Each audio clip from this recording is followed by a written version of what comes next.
오늘도 시작했습니다. 기똥찬 남매 어쩌다 고항몸 오!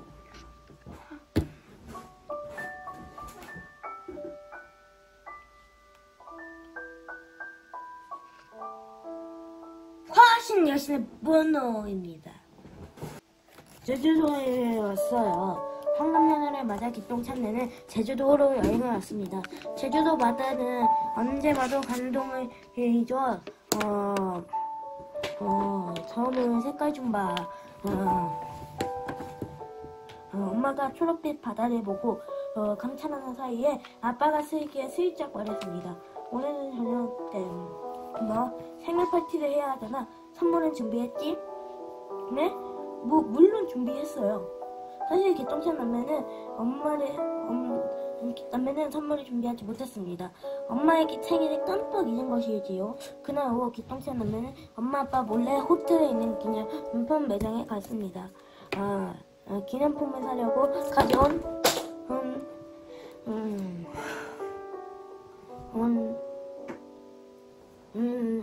가져온 세뱃돈을 짚고 말입니다.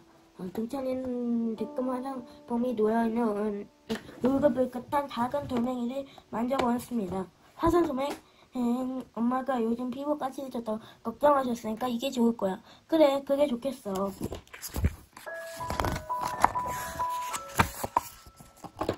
화산송이팩. 저녁을 먹은 후 기똥찬 남매는 엄마에게 화산송이팩을 선물했습니다. 너희들 엄마가 이거 하면 너무 예뻐져서 엄마를 못 알아보는 거 아니야? 엄마가 마음에 들었는지 농담을 했습니다. 기똥찬 남매는 엄마의 농담에 손발이 오그라드는 것 같지만 표정을 애써 감췄습니다. 아빠가 얼른 스마트폰으로 인터넷에서 검색을 해보더니 말했습니다. 화산송이는 제주도에서만 나는 신기한 조리래. 구멍이 많아 아주 가볍고 좋은 기능도 많대. 살균도 하고 냄새도 잡고 피부에 노폐물을 제거하고. 이 말을 들은 동찬이가 좋은 생각이 떠올랐습니다. 돈을 다 써서 친구들에게 줄 선물을 사지 못했는데 화산송이를 주워 가야겠다. 약초 파는 아이. 킁킁이는 따라가 보니 어떤 아이가 약초를 늘어놓고 팔았습니다. 귀여웠습니다. 그런데 빡빡이에 한복처럼 생긴 옷을 입고 있었습니다. 등자승 같은 아이가 물건을 팔고 있네. 근처에 절 있나? 아빠는 혼자 있는 아이가 걱정스러워졌습니다. 어머, 신기한 약초들이 많네. 엄마들은 원래 약초에 관심이 많았습니다. 가족이 아플 때는 약초를 쓰기도 했습니다. 엄마는 수첩을 꺼내 평소에 메모해둔 약초 아이가 팔고 있는 약초를 비교해보았습니다. 그중 붉은색 꽃이 피어있는 약초가 하나 눈에 띄었습니다. 이 약초는 뭐니 어디에 쓰니? 그건 상처 치료했어요. 한라산에서만 나는 거예요. 엄마는 상처 치료 아이의 말에 솔직했습니다. 이거 얼마야? 약초 파는 아이는 가격이 많은 대신에 영천이가 쓴 모자를 슬쩍 쳐다봤습니다. 이 영천은 돈에 받고 파는 게 아니요. 그래, 그럼 뭘까? 아이가 무척 갖고 싶은 표정을 지으며 쉽게 손으로 동천이의 모자를 가리켰습니다. 저 모자를 주면 약초를 드리세요. 내 모자? 아이의 말에 모두 동찬이를 쳐다봤습니다. 당황한 동찬이가 모자를 감싸며 펄쩍 뒤로 물러섰습니다. 안 돼! 이건 내가 제일 아끼는 캐릭터 모자란 말이야. 이 약초도 그냥 약초가 아니야. 백놈땀 물을 먹고 자란 신비한 약초지. 약초 파는 아이가 맞받아 찼습니다. 거짓말, 어린이인 네가 신비한 약초를 가지고 있다고. 말이 안 돼. 사실 난 그냥 어린이가 아니야. 화산 여신을 돕는 아기 동자라고. 화산 여신이 어디 있어? 너 거짓말쟁이 없구나. 슬기가 동찬이를 거들었습니다. 뭐? 너희들 우리 큰 할망을 무시하는 거야? 그분 얼마나 무서운데. 뿌릉 약초 파는 아이가 방구를 꼈습니다. 제 방구 중인가봐. 피식 웃으며 동찬이가 슬기에게 속닥였습니다. 배고파 똥 말려. 하지만 더 똥 늘어가야겠어요. 이제 엄마가 나섰습니다. 동찬아, 엄마가 모자를 새로 사줄 테니 양보하면 안 될까? 엄마의 말씀에 동찬이가 마지못해 모자를 내주었습니다. 약초판 아이는 모자를 벗고 양초를 빨간 주머니에 담아 엄마에게 서둘러 건넸습니다. 그리고 배를 움켜쥐고 잽싸게 뛰어갔습니다. 이 사이에 킁킁이는 동찬이의 판밑에 탔습니다. 킁킁이가 사놓은 흙 사이에 작은 돌멩이들이 보였습니다. 화산송이입니다. 동찬이는 얼른 화산송이를 집어 바지에 호주머니에 넣었습니다. 기똥찬 뇌에는 다시 백농담으로 발걸음을 옮겼습니다. 동찬이는 모자가 생각나 아쉬운 마음에 슬쩍 뒤를 돌아보았습니다. 약초파는 아이가 없어졌어. 화장실에 갔겠지. 똥이 굉장히 마려운 것 같았잖아. 세기가 귀찮듯이 말했습니다. 아니야, 약초가 놓여있던 탁자도 없어졌단 말이야. 에이, 그럼 이 약초는 뭐야? 엄마가 빨간 약초를 주머니에 보이며 말했습니다. 기똥찬의 가족은 가파른 길을 힘들게 끝에 백놈당에 도착하였습니다.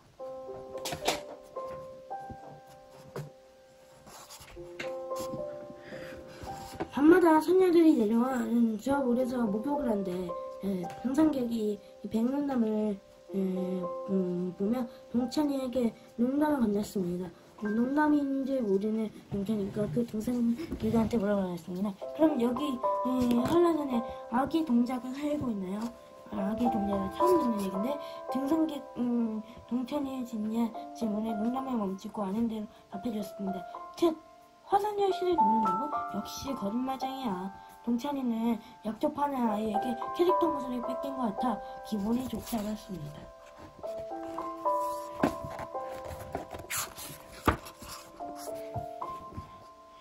모습을 드러낸 화산 여신.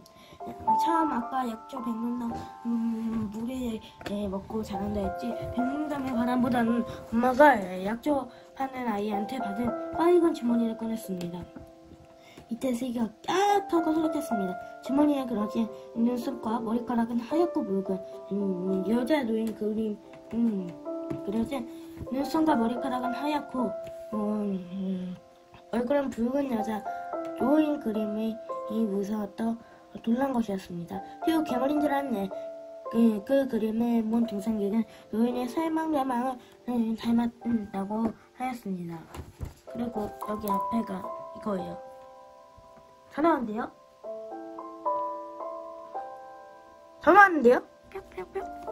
동찬이는 그림을 다시 보면서 고개를 갸우뚱거렸습니다. 이 그림은 얼굴과 온몸이 빨갛네. 설명 대알면과 조금 다른 것 같기도 하고 말이 끝나기 무섭게 갑자기 회오리 바람이 훅 불었습니다. 그 바람은 엄마가 듣고 있던 빨간 약초 주머니를 훅 낚아채 갔습니다. 빨간 약초 주머니는 바람에 실려 날아가 잡힌 듯 잡히지 않다가 커다란 나무 아래로 떨어졌습니다. 동찬이가 잽싸게 달려들어 빨간 약초 주머니를 집어든 순간 그림 속 노인의 하얀 눈썹과 흰머리가 갑자기 붉게 변했습니다. 이어서 노인이 꿈틀거리다가 그림 밖으로 튀어나왔습니다. 그 노인은 점차 한라산과 맞먹을 정도로 몸집이 컸습니다.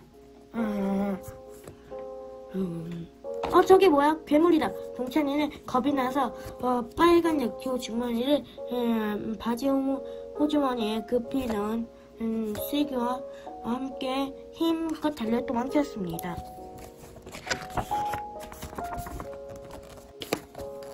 화산이 여신이 삼켰어요. 하지만 그래봐야 거인의 손바닥 위입니다.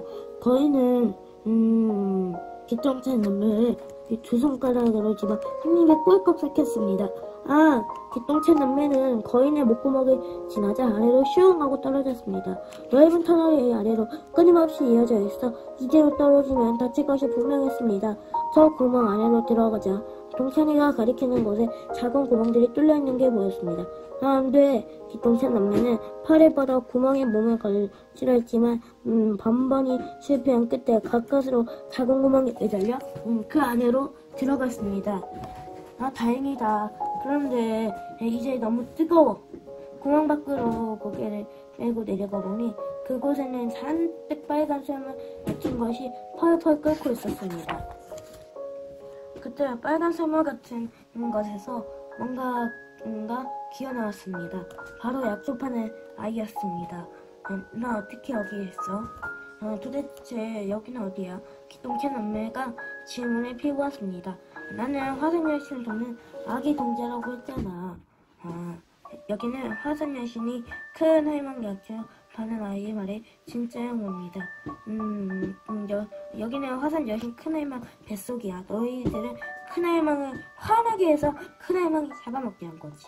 너희들 무사히 집에 가려면 가까운 친 화산송이를 내놔. 슬기가 어리둥절하다가 의심하는 눈으로 동찬이를 쳐다봤습니다. 훔쳤다고 한라산에 널린 걸 몇 개 주었을 뿐인데 동찬이는 억울했습니다. 그때 아기 동자가 쓴 자신의 모자가 보였습니다. 그럼 화산송이를 줄 테니 내 모자 돌려줘. 모자는 약초를 주는 대신에 받은 거잖아. 무슨 셈을 그렇게 해? 모자를 달려가는 동찬이가 꽤 잔뜩 난 아기가 동찬이에게 외쳤습니다. 뿡뿡 아기가 굴는 소리를 내고 방귀의 소리가 들렸습니다. 방귀는 소리를 기똥찬 남매가 지나온 터널에 울려 엄청 커졌습니다. 기똥찬 남매는 깔깔 웃음이 터져버렸습니다. 하나니까 똥말이 없네. 또 똥말이 없네. 똥 누고 나서 큰할머니께 너희들이 고집 피운다고 이럴 거야. 각오해라. 화가 나는 데다 자신의 커다란 방구 소리가 부끄러워 귀가 빨개진 아기 동자는 얼굴을 찌푸리며 펄펄 끓는 마그마 속으로 사라졌습니다. 화가 난 화산 여신. 마그마가 미칠 듯이 끓어올라 터져버려야만 것만 같았습니다. 눈빛 트는 소리 같은 것이 크게 들리면서 기똥찬 남매가 서 있는 곳이 흔들렸습니다. 그러더니 마그마 터널을 타고 밀어 솟구치기 시작했습니다.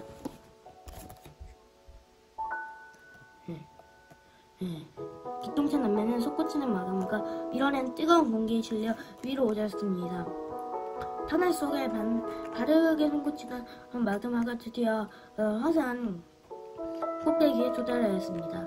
마그마는 바깥 공기에 섞여 힘이 더욱 커졌습니다. 마침내 꽝 나는 거대한 소리와 함께 폭발이 일어나 마그마가 하늘 높이 치솟았습니다. 야! 하늘 높이 치솟은 마그마와 함께 날아오르는 기똥찬 남매는 이내 땅으로 앉았습니다. 정말 다행이지요.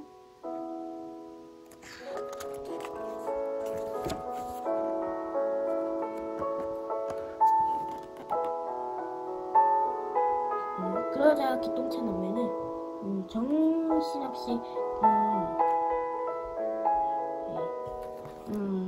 기똥찬 남매는 정신을 차리자마자 놀라 뒤로 자빠졌습니다. 눈앞에 약초 주머니 그리면서 튀어나온 거인이 있었기 때문입니다. 정신을 차리자마자 놀라 뒤로 자빠졌습니다. 눈앞 약초 주머니 그림에 튀어나온 거인이 있었기 때문입니다.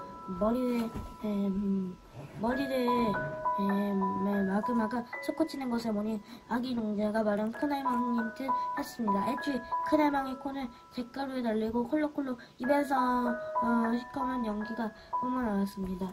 툭툭 꽃가루가 달리고 콜록콜록 입에서는 시커먼 연기가 뿜어져 나왔습니다. 마침 무지갯빛 비둘기가 나타나 잿가루가 가득한 하늘에서 비둘기 한 마리가 날아와 용암에 타고 남은 가지에 앉았습니다. 신기하게도 비둘기는 무지갯빛을 띠고 있었으며 꼬리에서 무지개가 뻗어나왔습니다. 정신을 잃고 쓰러진 기똥찬 남매는 눈에 무지개가 닿자 깨어났습니다. 무스가 암호를 보냈나봐. 비둘기의 한쪽 발에 쪽지가 매어 있었습니다. 동찬이가 얼른 그 쪽지를 풀어 펼쳐보았습니다. 바로 그때였습니다. 큰할망이 바짝 다가와 얼굴을 기똥찬 남매의 코앞에 들이밀었습니다. 뇌나 큰할망의 목소리가 쩌렁쩌렁 울려 퍼졌습니다. 눈썹이 휙 치켜 올라가고 입이 삐쭉 튀어나온 게 큰할망은 무척 화가 난 모양입니다. 기똥찬 남매는 너무 무서워 벌벌 떨었습니다. 동찬이가 용기 내서 큰할망에게 물었습니다. 무엇을 내놓으란 말씀이세요? 고얀 것들, 내 것을 내놓으란 말이다. 뻔뻔한 녀석들, 내가 트림하는 사이에 운 좋게 도망갔으면서 무슨 말일까요? 원망이 가득한 큰할망의 말이 기똥찬 남매는 도저히 이해되지 않았습니다. 화산이 일어났었습니다. 화산과 송이버섯인데 송이버섯은 아니라니. 아, 화산송이! 똥찬아, 어서 내가 갖고 있는 화산송이를 드려. 큰할망이 너무 무서워 화산송이를 가져가야겠다는 생각이 없어진 동찬이는 화산송이를 바지 주머니에서 꺼냈습니다. 슬기는 그것을 큰할망에게 공소원히 건넸습니다. 큰할망은 슬기한테 받은 화산송이를 얼굴에 가져다 대며 말했습니다. 화산송이는 내 피부의 일부야. 그런데 인간들이 내 화산송이를 마구 가져다 쓰는 바람에 내 몸 곳곳에 상처가 났어. 죄송해요. 화산송이가 그런 건지 몰랐어요. 제발 용서해주세요. 슬기가 마음을 다해 용서를 빌었습니다. 하지만 큰할망은 화를 풀지 않았습니다. 아까 아기 동자가 달라고 했을 때 주지 않았기 때문에 용서할 수 없어. 훔쳐놓고선 본래 주인이 달라고 해도 돌려주지 않으며 우기다니. 큰할망은 다시 얼굴을 붉히며 더 크게 분노를 터뜨렸습니다. 구릉구릉 구르릉 쾅 땅이 흔들리는 소리가 나면서 이전보다 더 많은 용암이 큰할망의 머리에서 흘러나왔습니다. 큰할망의 뺨과 목줄기 위로 가슴 사이로 팔과 손 위로 용암이 줄줄 흘러내렸습니다. 코와 입에서 뭉게뭉게 피어나온 엄청난 연기와 잿가루가 세상을 시커멓게 뒤엎었습니다. 뿐만 아닙니다. 땅이 뒤흘리며 쩍쩍 갈라졌습니다. 저 멀리 보이는 바다에서는 거대한 파도가 몰려와 마을을 덮쳤습니다. 시커먼 연기가 기똥찬 남매를 덮치려는 순간 연기의 일부가 갑자기 무지갯빛으로 변하더니 어떤 모양을 만들어냈습니다. 루스의 암호다. 맞아. 그런데 저건 약이잖아. 무엇인가 생각난 슬기가 외쳤습니다. 약초. 아기 동자한테서 받은 약초가 있잖아. 다행히도 동찬이 바지 호주머니에 약초가 남아있었습니다.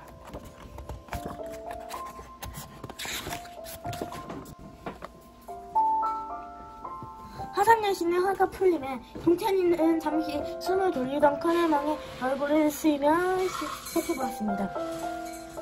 큰할망의 오른쪽이 눈에 움푹이 피어되었잖아.